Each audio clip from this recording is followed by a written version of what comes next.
So before we start, I want to say something very important.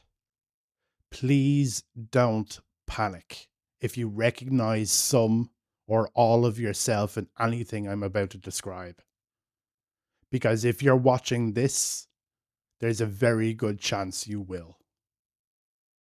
This will probably get uncomfortable for some of you.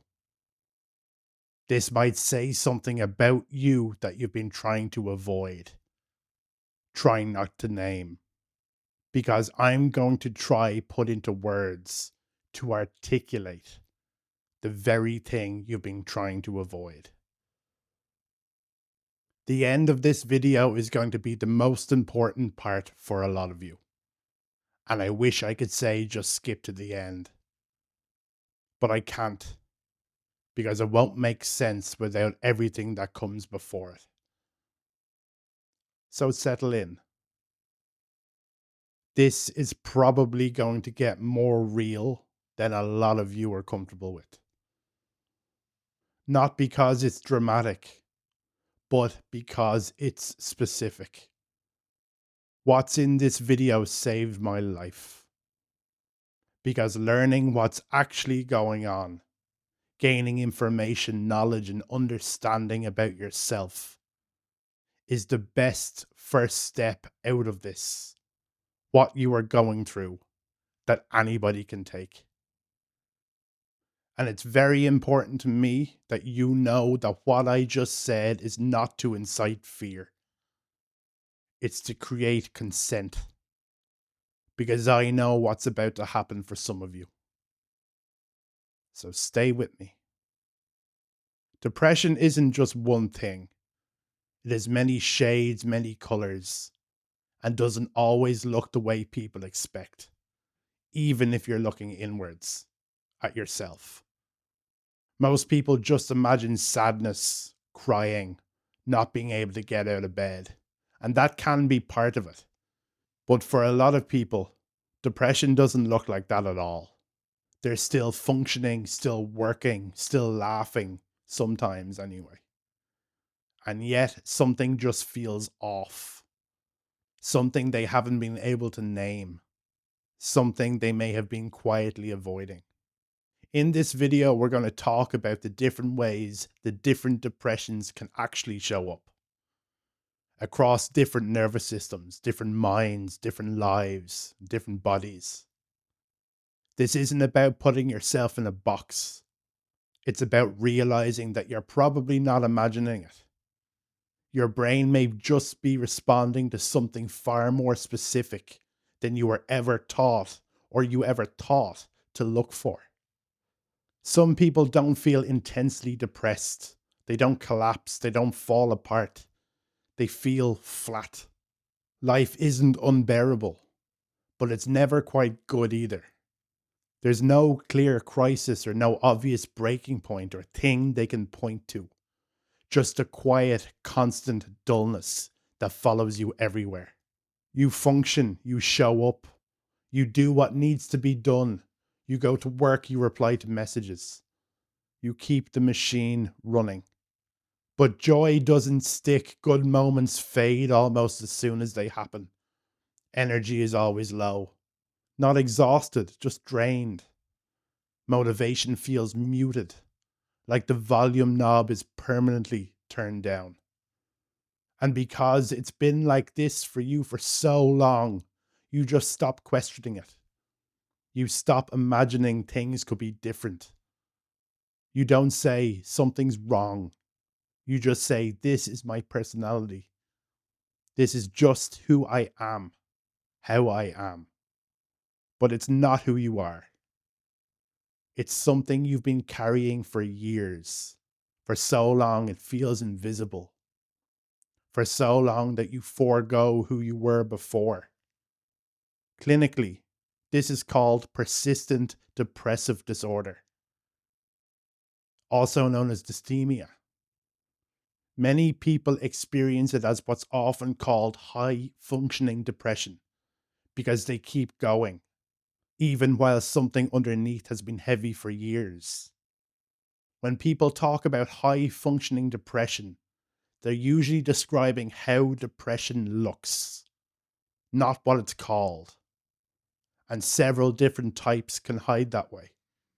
Some other people experience depression in cycles, not a straight line downward, but waves, crushing lows, followed by periods of energy, ideas, confidence, or life intensity. Sometimes even excitement, sometimes feeling sharp, alive, and switched on. But during the low phases, everything feels heavy and empty. Getting out of bed could feel impossible. Your thoughts slow down. The future feels distant and simply unreachable. Even simple tasks feel like they carry weight. During the high phases, though, the world feels fast, loud, and urgent. Your mind races. Sleep feels almost optional.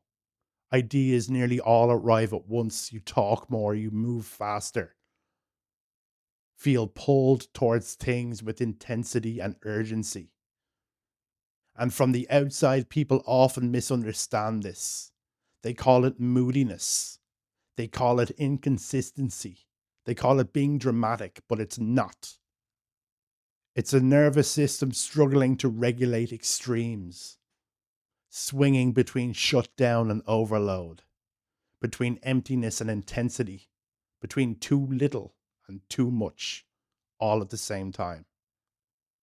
This depressive pattern is part of bipolar disorder, and the low phases are called bipolar depression. And this one is important to name because treating it like regular depression can actually make things worse. For some other people, though, depression arrives with the seasons, not suddenly but gradually. As daylight fades, so does your energy. Mornings feel darker, heavier. Getting up takes more effort than it should. Sleep increases, but rest never feels restorative. You wake up tired no matter how long you've slept. Motivation drops, focus blurs. Everything feels heavier in winter.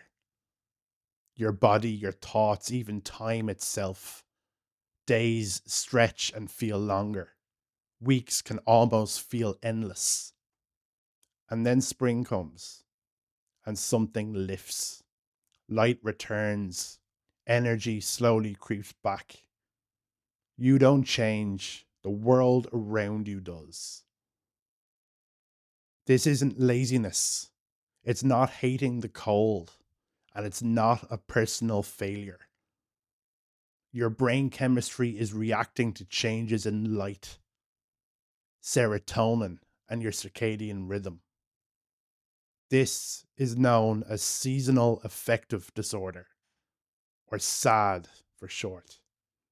And it's one of the clearest examples of how biological depression can be. In other people, sadness sometimes begins after a baby arrives. People, this doesn't just affect mothers, it absolutely affects fathers too. Not with rejection, not with lack of love, not with anything dramatic. Often it looks like guilt, overwhelm, exhaustion that sleep just doesn't fix. Feeling constantly on edge and emotionally flat. Feeling like you should be happier than you are and wondering why you're not. You might love your child deeply and still feel anxious, disconnected, or numb. You hold them in your arms and question yourself for not feeling the way you thought you would or should.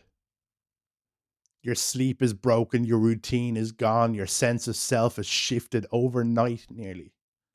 Responsibility feels constant and relentless, and the pressure to feel grateful, calm, and fulfilled collides all at once. It creates a mess. For some people, this comes out as sadness. For others, it shows up as irritability, anger, or withdrawal, pulling away, feeling on edge, losing interest in things you used to care about, struggling to concentrate, questioning your worth. feeling overwhelmed by the responsibility, and ashamed for feeling that way at all. This can even push on to causing suicidal thoughts, so it can get bad. This can happen to mothers, and it can absolutely happen to fathers at the same time, too. Love and sadness can coexist at the same time. Care and distress can live in the same body, but that doesn't make you a bad parent. It makes you human. This is called postpartum depression, and when it affects fathers, it's known as paternal postpartum depression. And it's far more common, it's far more human, and far more serious than people admit. Some people, though, experience intense emotional crashes in cycles. Not mild irritability, not just moodiness, but deep sadness, crashes, anger that feels disproportionate, hopelessness, emotional overwhelm that seems to be out of nowhere. It arrives predictably around the same time again and again, almost on a schedule, and then it disappears, almost as suddenly as it came. In between, you may feel like yourself again, clearer, calmer, wondering if you imagined how bad it actually was, until it happens again. This isn't a lack of emotional control, though. It's a nervous system that has become unusually sensitive to internal biological changes. Your mood regulation gets hijacked, emotional safety drops, and the brain reacts before logic can catch up. For people with menstrual cycles, these crashes are tied directly to predictable hormonal shifts.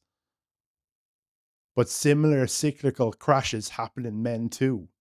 Men don't menstruate, but their hormones still cycle. They rise and fall.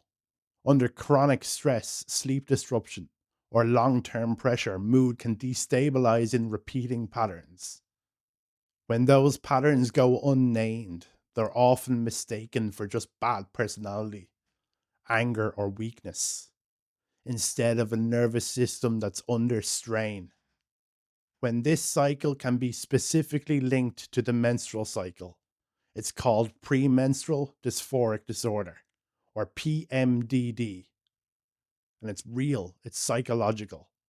So are the cyclical hormone linked crashes in men, and they both deserve to be taken seriously. Some people with depression can still feel pleasure, albeit briefly. Good news will lift them temporarily. A compliment helps. A plan excites them. Social connection gives a short lived boost. From the outside, they may even seem okay, functional, engaged, capable of smiling and laughing. But underneath, there's constant fatigue, a heaviness that never fully leaves. Rejection feels devastating, far more painful than it should feel. Sleep increases instead of decreases. Appetite grows instead of disappearing, and the body slows down even when life keeps moving. Because they can still respond to positive moments, they often doubt themselves. Others doubt them too. Like, you can't be depressed. You seemed fine yesterday. This doesn't look like the stereotype. It doesn't match the image that people expect, which is exactly why it often gets missed or dismissed.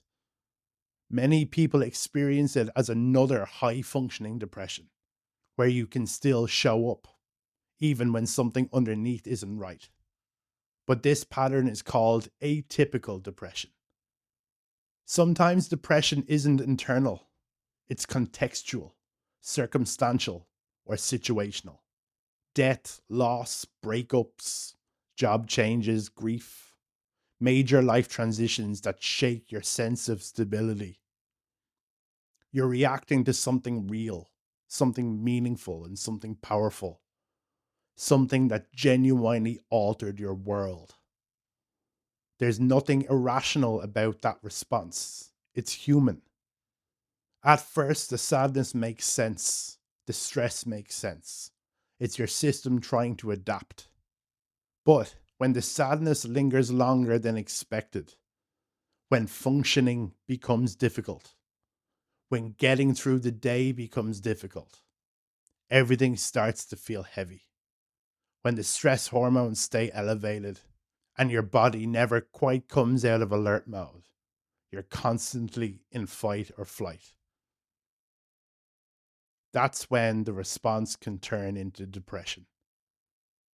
Not because you failed, but because your nervous system hasn't had a chance to recover yet. This is often called situational depression or adjustment disorder. And it doesn't mean you're weak, it just means your nervous system has been overwhelmed. Some other people aren't sad, they're numb. Food tastes flat, music does nothing. Achievements feel empty, even the ones you worked really hard for.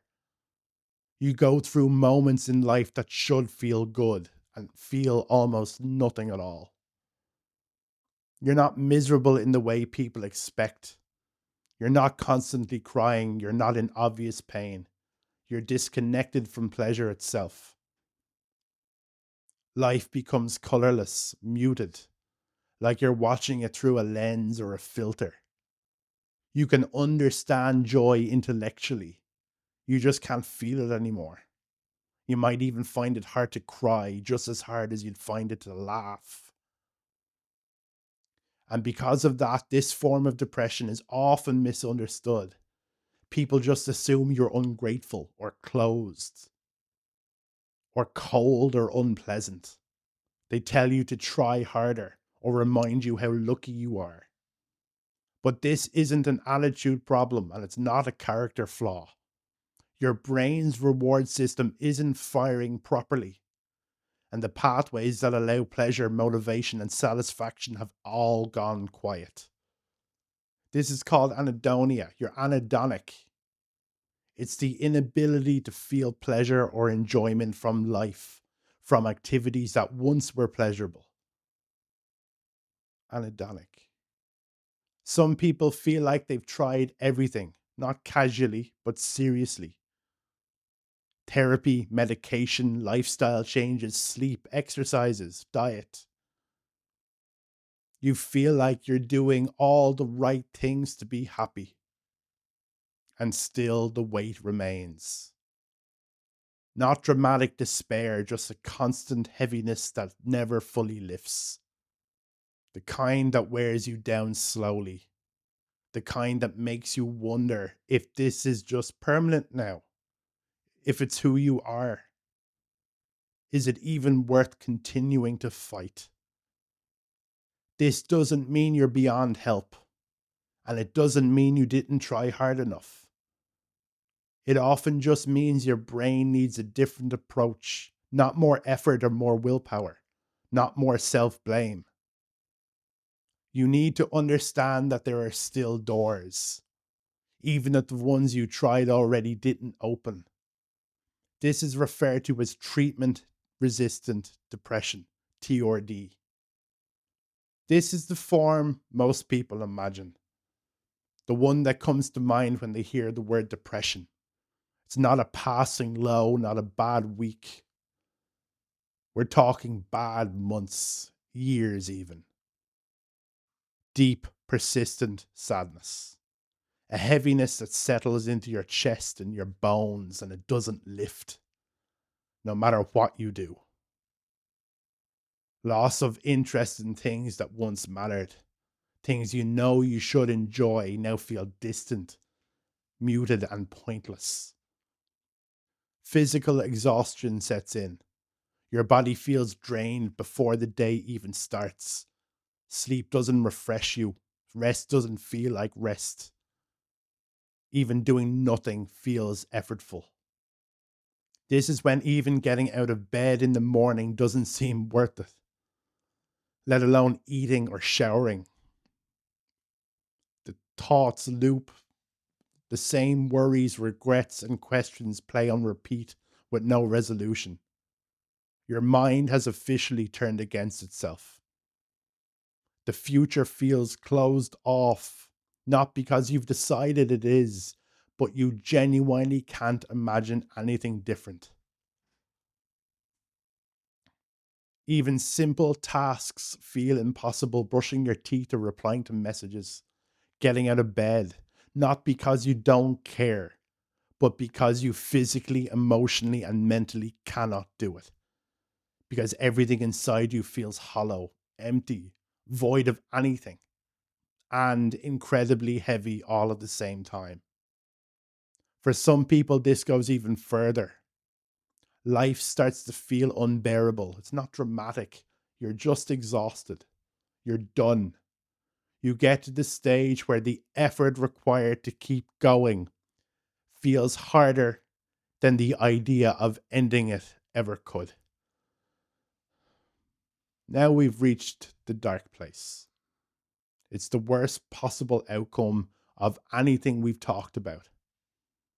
This is the form of depression most often linked to the thoughts of wanting to escape, of not wanting to be, not exist anymore, of believing others will be better off without you, that the world just wouldn't notice if you didn't show up anymore. This is MDD, major depressive disorder, or clinical depression. And while it is very serious, case in point, you're living proof, it's also very treatable, I promise. Depression isn't one thing, it's not one feeling or one story. It's your brain responding, sometimes protectively, sometimes maladaptively, to biology, environment, experience, and stresses. If something in this video hit you deeply, let it just be the information. Don't let it be judgment. Understanding yourself is not weakness, it's power. Trust me. And it's the first step towards relief. You're not broken, your brain is asking you for something. And learning how to listen to it, it changes everything. And there are so many paths you can take, so many doors, things you can do yourself. Sleep regulation, it's boring, powerful, but it's a non negotiable. Movement, not just workouts, just reminding your body it's alive. Breath work or vagus nerve work. Reducing alcohol and stimulant use. Caffeine. Nutrition support. Iron, B12, vitamin D, omega 3, or magnesium all can help. Daily structure and meaningful routine. Depression hates predictability and your brain needs it. Think purpose, not productivity. Sunlight exposure, social contact at the right dose. Stack the deck.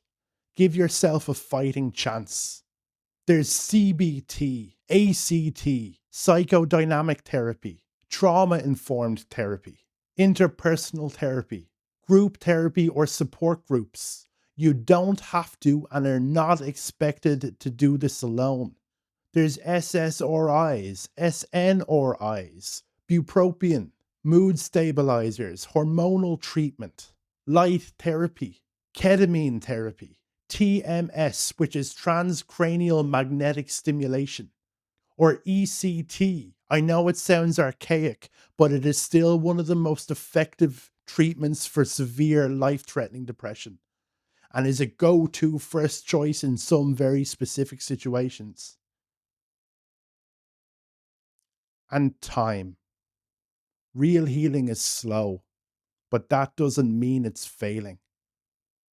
So if one thing didn't work, if one door didn't open, you haven't failed. It just means you haven't found the right key yet. Don't give up. Please.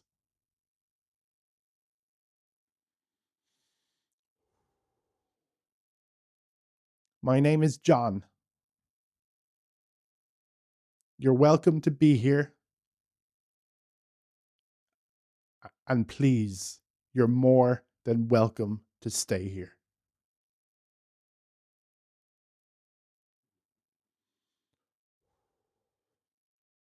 was hard. You're not alone.